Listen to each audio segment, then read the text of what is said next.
Yeah, and coming to middle game play, there are a lot of middle game is so wide, and there are a lot of aspects to improve. So generally, how should one approach middle game play, and like how should they improve basically the middle game part?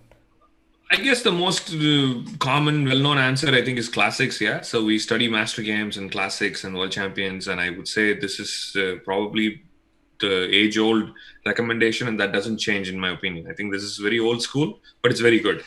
You have to get better at middle game. You want to study a lot of different positions. It's basically just you getting to understand the patterns more, right?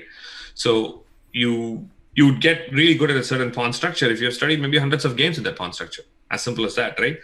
Now, how would you know if these move games are good? Only if they're from good players. Yeah. So it just comes down to that essentially. So when you're studying enough games played by world champions, masters, strong players, you are starting to see a kind of convergence in plans, right? You see, oh, Alakine did this, Capablanca did this. I mean, this player also did this. I mean, you see that, oh, all good players are doing this, right? In this pawn structure, this is how they're playing it, right?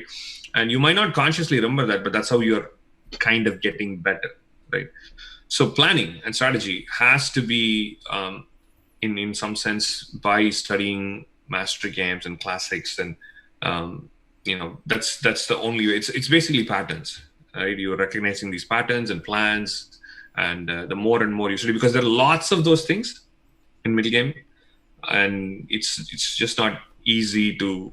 I mean, I also say that middle game planning does not have the same kind of what should I say, literature as tactics or other things or calculation or something like that. I mean, if you want to improve your calculation, I think it's very more focused, and there's probably more books and more things to do it. But middle game planning is a little ambiguous. Yeah, it's bigger.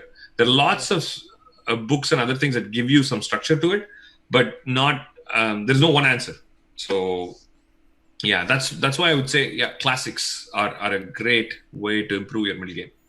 Yeah, and okay, recently one of my friend, I don't want to mention his name, so he attended a camp of Grandmaster Chuchelev and Grandmaster Vidit, organized by Chess India, I think. So generally, he was telling me that Chuchelev believes that studying classics is a waste of time because like most of the variations are refuted, and he was also telling me that. Vidit recently bought a book, 100 Selected Games by Botvinnik, and he found out that a lot of analysis were, engines were refuting. So the basic belief of him was that classics is a waste of time. So what is your opinion on that? Okay, now I'm going directly into it. Well, I don't. I mean, my school of thought is different. I mean, I don't know about what they're talking about in general. I can just tell you what my beliefs are. So the thing is, the computer, what it says or evaluates to me, to some sense, is irrelevant. I know chess is going more and more towards precise play, but if Botvinnik did something with a human understanding, I think that has a lot of value to it, even if it is wrong, right? My point is this: I'm not asking you to study the classics so you can actually figure out that exact move, or say in this position this is the right move, right?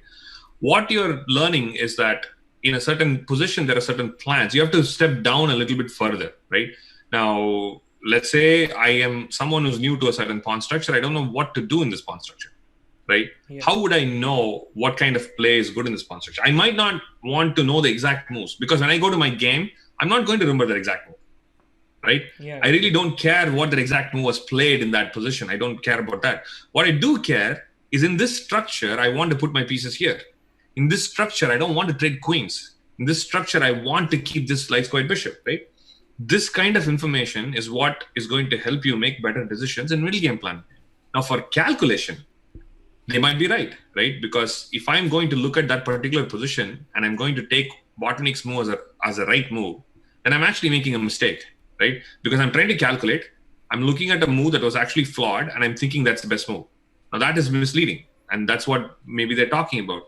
So in that sense, yes, you should not be studying how to calculate from a set of variations that are not precise, Yeah. right? It's like you grading your answers with bad, with bad kind of answer sheet, Yeah. right?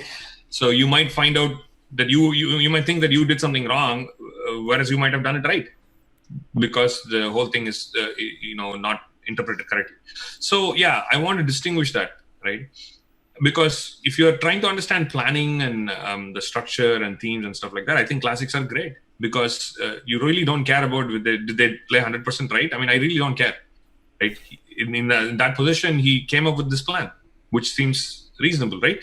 Or sometimes you might say this plan was wrong, and that's also reasonable to understand that with the game.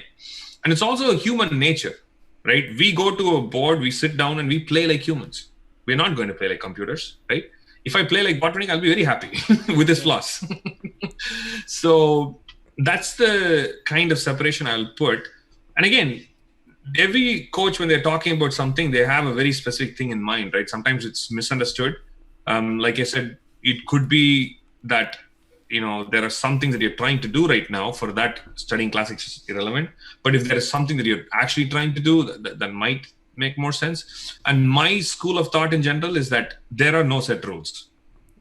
Yeah. So there are no set rules anywhere. I don't think I can make any blanket statements like this is good and that is bad, right? It's a very, very relative situation for everything, right?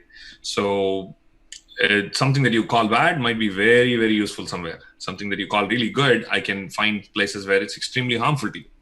So it becomes a very relative thing on what is good and what is bad. Yeah, very true.